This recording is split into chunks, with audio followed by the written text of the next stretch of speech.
All right, so step one for your foil relief boxes is to create the design on all of your sides. The only side I wouldn't create a design on is the bottom. So you can use your white glue, your just regular Elmer's glue or whatever the equivalent. Some of your wooden shapes, you can also use your white glue along with some cardboard shapes or foam shapes. I know I gave you guys an assortment of things.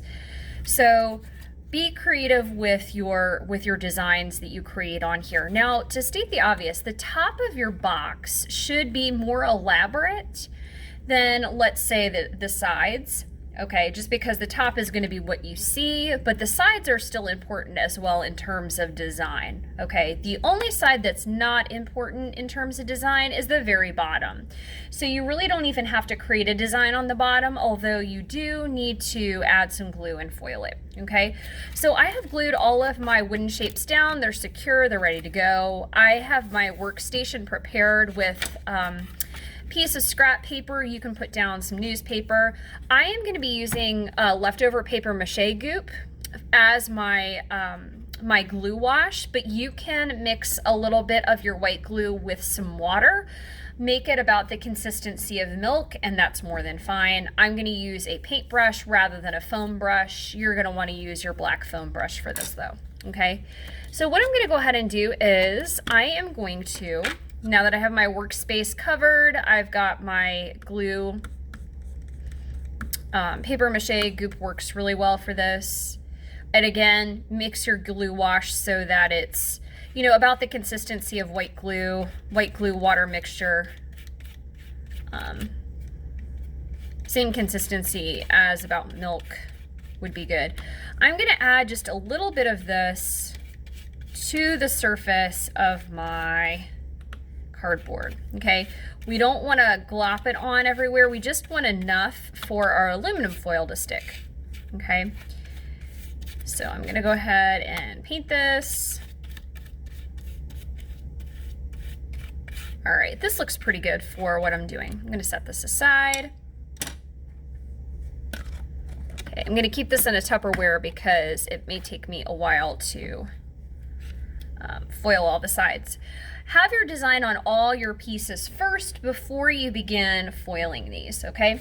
Now, the aluminum foil that I gave you guys is kind of hooked together. This is a whole clump of sheets, so very carefully, I'm going to very carefully pry them apart. This is what I'm doing right now. I cut it on the paper cutter and they kind of all like to stick together. Now, real quick, anatomy of aluminum foil is to look for the side. So right now I have the shiny side and I have the dull side. I want shiny side up, and I'm gonna go ahead and center this on my piece of cardboard, and I'm gonna push it from the center out.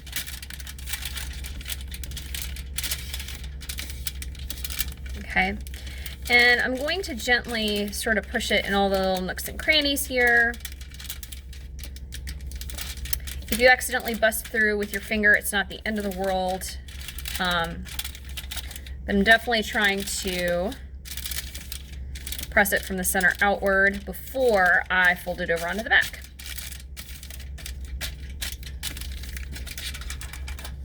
There we go. Okay, so at this point I am going to fold it over onto the back. Oops. And I am going to do present corners. Okay, so if you're folding a present, you pull the corner down to where it meets the object. And the reason being is I want this to lay flat on the front. I'm gonna get a good, really want it to get along the edge on the front. Okay, so I'm gonna do present corners here. Actually, I'm gonna do them on this side first. Top and bottom.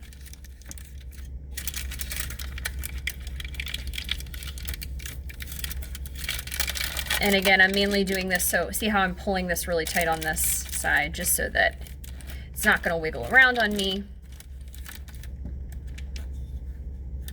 Fold the corner there, corners there, good, okay.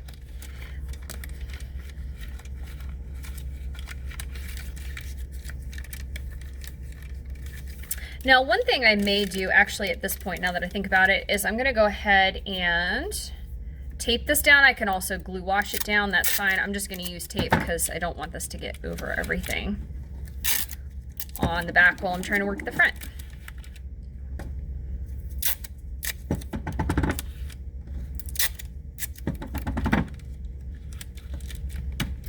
All right, so this is what I have here, okay? The next video I'll share with you guys what to do with the impression underneath.